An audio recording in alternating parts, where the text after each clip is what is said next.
Siguiendo con el tema, la Junta Directiva de FECOPEN me encargó un trabajo que para mí fue muy placentero, pero además muy sorpresivo, y fue hacer una revisión de la literatura sobre qué dice la evidencia respecto de la evaluación fetal anteparto. En este trabajo me ayudaron mis residentes, a los cuales les estoy muy agradecido. Se revisaron todos los trabajos de, bien sea metaanálisis, guías de práctica clínica, revisiones sistemáticas de la literatura de los últimos años. Ahí está simplemente listados algunos de los que se revisaron, las guías de la Sociedad de Obstetricia y Ginecología del Canadá, los boletines de práctica clínica de la American College, que hay uno muy reciente de julio de 2014 sobre evaluación fetal anteparto, muy bueno y se lo recomiendo, las guías del Instituto Nacional de Excelencia Clínica del Reino Unido.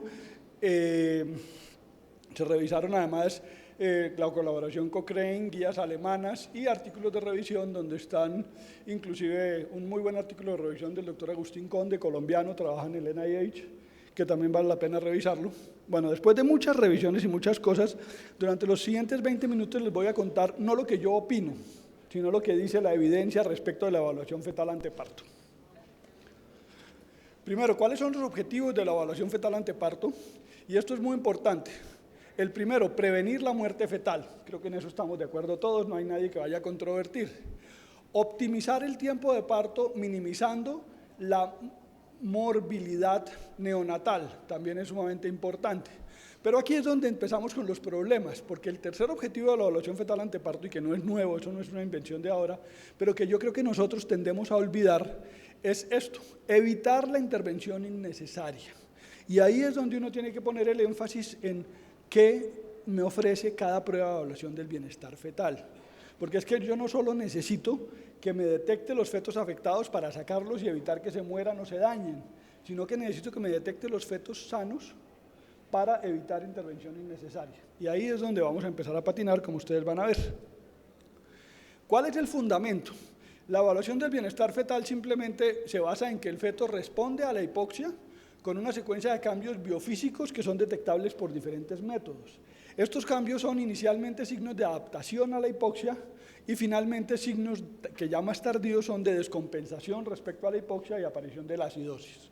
Entonces volvemos a nuestro cuento que yo les hablaba en la conferencia anterior, que partimos de la base de que hay una adaptación primaria a la insuficiencia placentaria con decrecimiento con alteraciones en el crecimiento, después hay respuestas adaptativas a la hipoxia y más tardíamente respuestas adaptativas a la acidosis, que en general ya son muy tardías y que son una situación a la cual uno no debería llegar nunca para intervenir porque ya se presume un feto dañado. Primer objetivo de la evaluación del bienestar fetal: prevenir la muerte fetal. Esto es simplemente un ejemplo. Estas son las tasas de muertes fetales en el Canadá entre 1990 y 2000, a pesar de todas las cosas que a ustedes se les ocurran. Miren la tasa, idéntica, no ha cambiado absolutamente nada. No han logrado los países desarrollados disminuir de manera importante las tasas de muerte fetal. ¿Qué quiere decir? Que probablemente estamos fracasando en la evaluación del bienestar fetal. ¿Y por qué ha ocurrido eso? Hay muchas razones. La primera, el 85% de los embarazos a nivel mundial son de bajo riesgo. O sea que uno preveería que en esos grupos no hay que hacerles absolutamente nada. Segundo, cuando uno revisa estudios grandes, se encuentra que aún en los embarazos de alto riesgo, en un porcentaje muy importante, el resultado perinatal es bueno, a pesar de todos los factores adversos que ustedes quieran tener. Y todas las pruebas de evaluación fetal no detectan eventos agudos, como por ejemplo el abrupcio, el prolapso, la compresión funicular, y resulta que los fetos se mueren es de eso, de eventos agudos no detectables. Entonces, independientemente de que apliquemos mucha tecnología o poca tecnología, la tasa de mortinatos a nivel mundial sigue siendo la misma. Por ahí vamos mal. Además, hay un problema y es que las pruebas anormales a mí me dicen o que el feto no crece, o que el feto está hipóxico, o que el feto está acidótico, pero no me dicen ni qué tan acidótico está, ni qué tan hipóxico está, ni cuánto tiempo lleva así, o cuánto tiempo más va a lograr permanecer así sin sufrir un daño. Entonces tenemos muchas limitaciones y nosotros tendemos a pensar que cuando yo hago una prueba de evaluación del bienestar fetal estoy garantizando muchas cosas y resulta que probablemente no estoy garantizando tantas.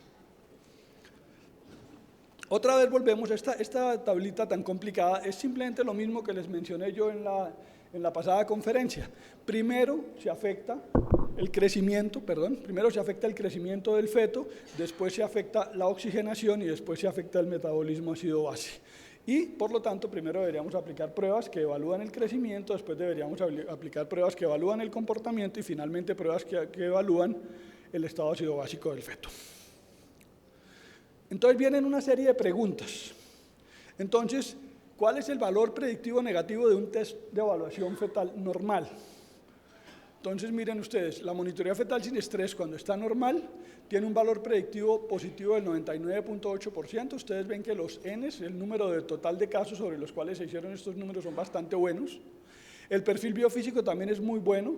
La prueba con estrés es excelente. El perfil biofísico, aquí me faltó modificado, también es bueno, y el Doppler también es muy bueno. ¿Eso a qué nos lleva? A que la probabilidad de muerte fetal, si un test es negativo, es extremadamente baja. Y eso nos puede tranquilizar.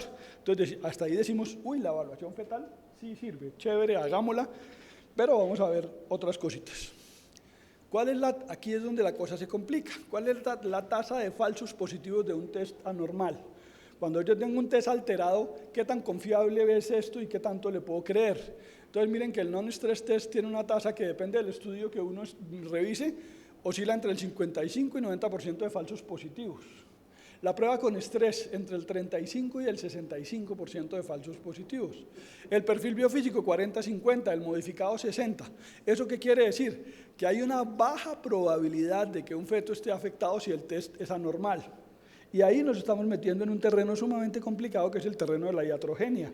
Porque si yo le creo a estos test y no soy objetivo y no conozco claramente el fundamento fisiológico de cada prueba, probablemente termino desembarazando una señora y sacando un feto prematuro que no necesitaba ser extraído.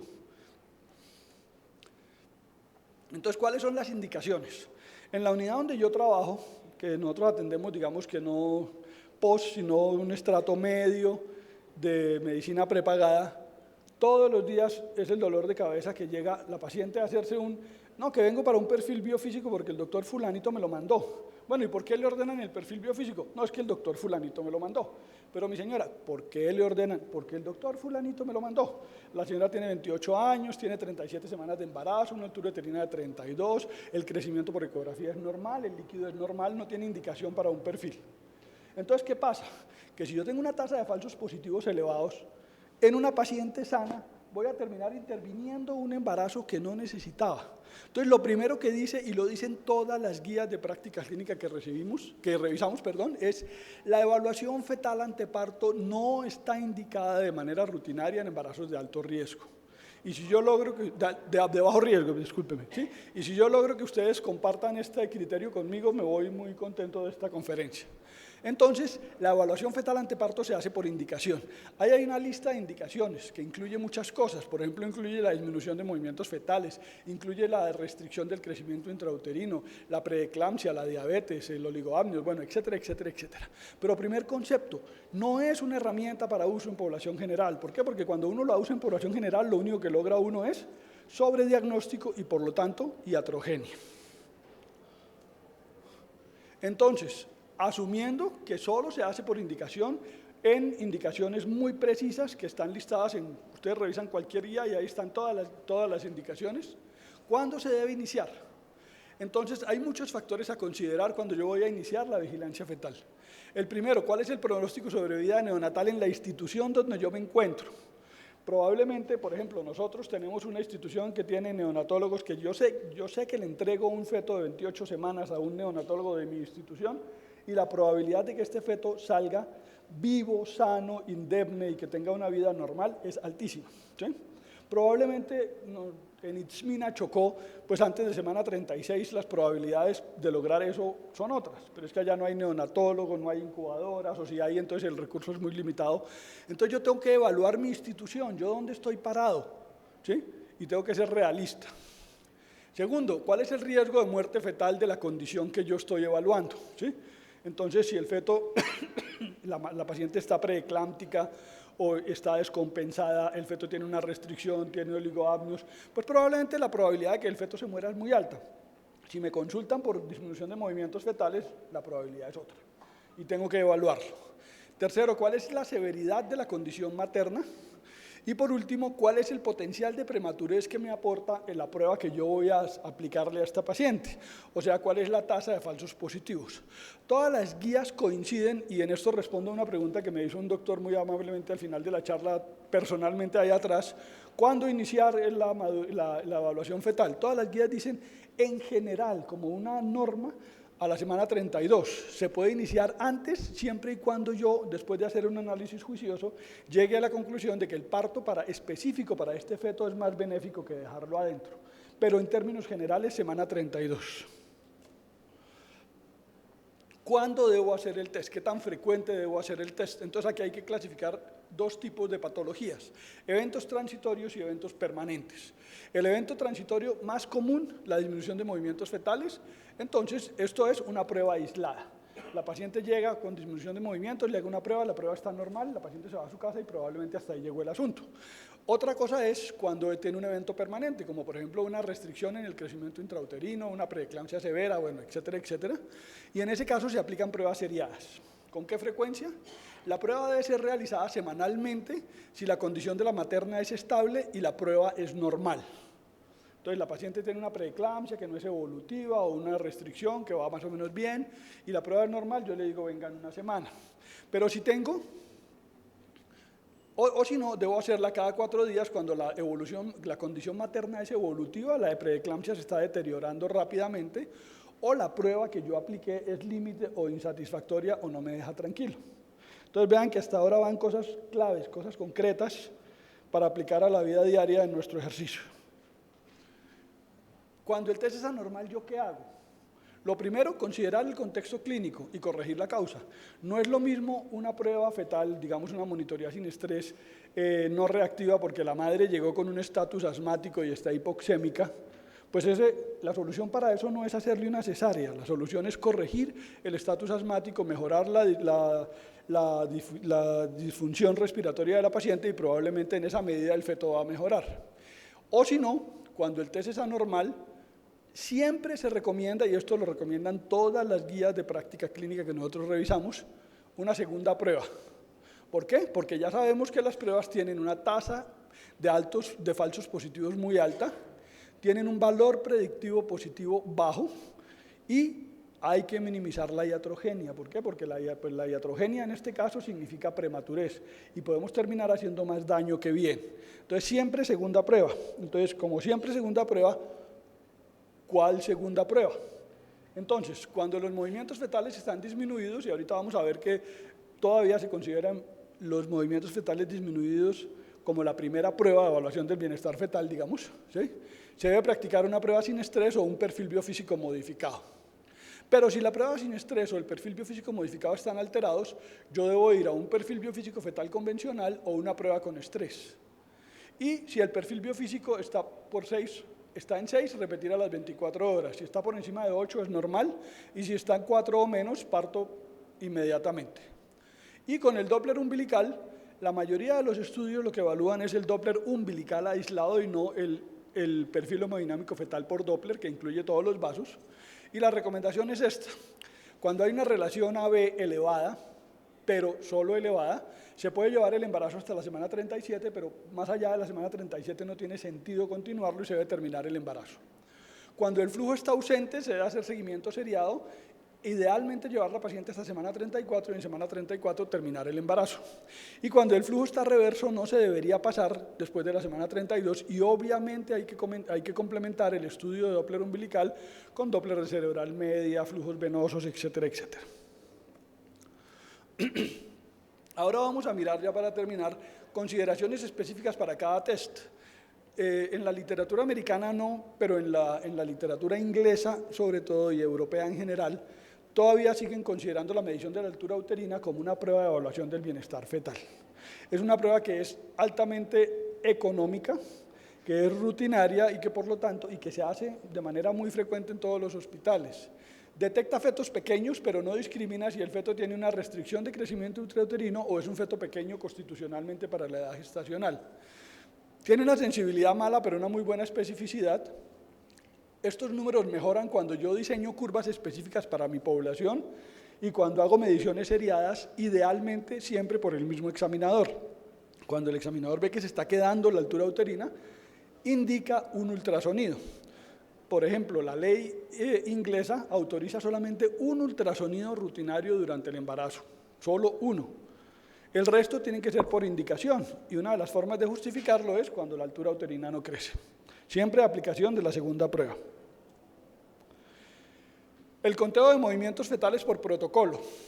Hace unos 2 años hicimos un curso en Barranquilla de evaluación fetal y había mucho bombo y mucho énfasis en el conteo de movimientos fetales. Resulta que hay una revisión de la colaboración Cochrane que muestra que el uso de protocolos para el conteo de movimientos con tablas específicas, con acuéstese 10 minutos, voltee sobre la izquierda, coge esta hojita, si se mueve así anote, si se mueve así no anote, etcétera, etcétera, ha demostrado que esto no mejora el resultado perinatal.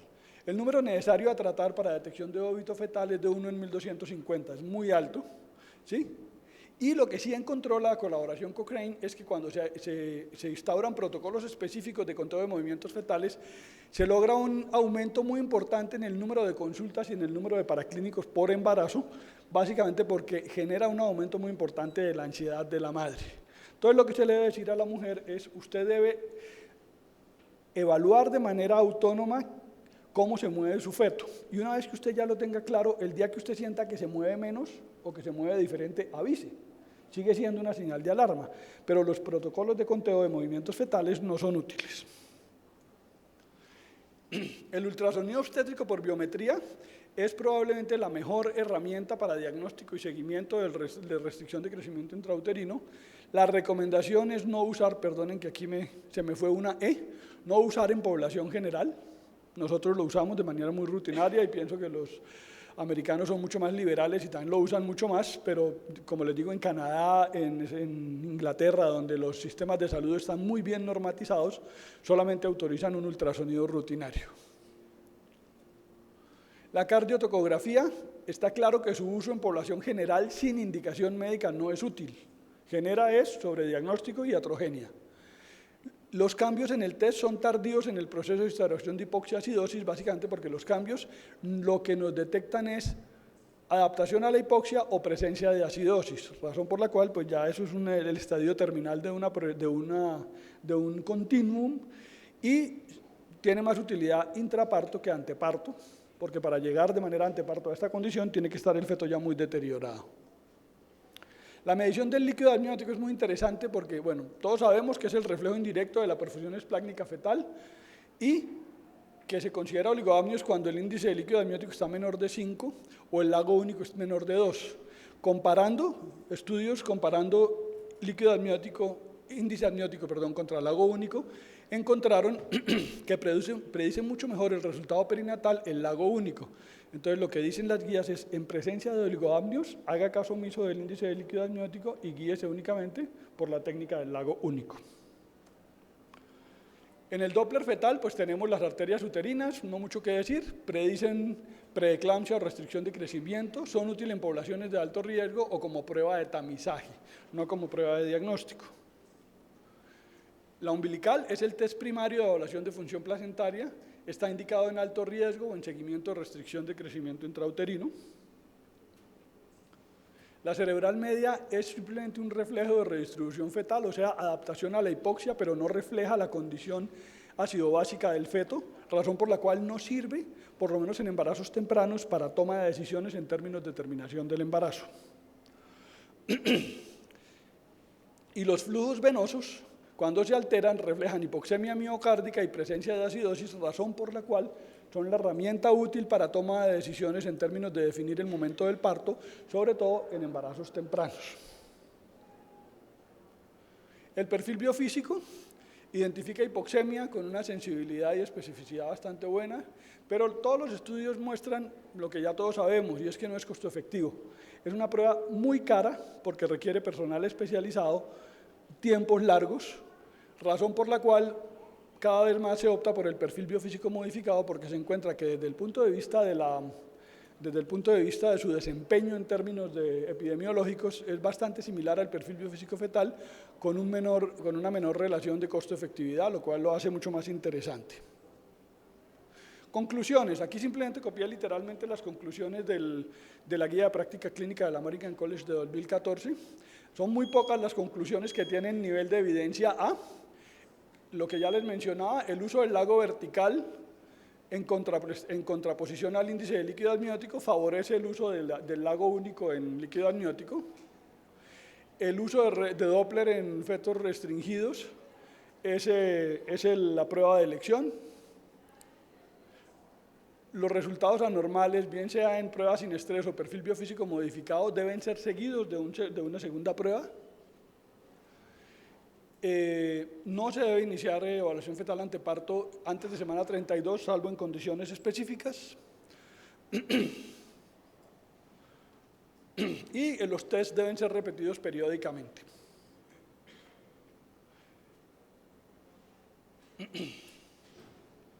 Bueno, aquí dice simplemente que las pruebas, bueno, no, dejémoslo así. Simplemente una última consideración, porque ya el doctor Silva me está mirando golpeado, y es que solo se debe practicar evaluación del bienestar fetal anteparto cuando ésta tenga impacto sobre la toma de decisiones clínicas. Y no debemos olvidar que una de las consecuencias de la evaluación fetal en pacientes no indicados es la prematurez y en algunos casos la prematurez extrema. Muchas gracias.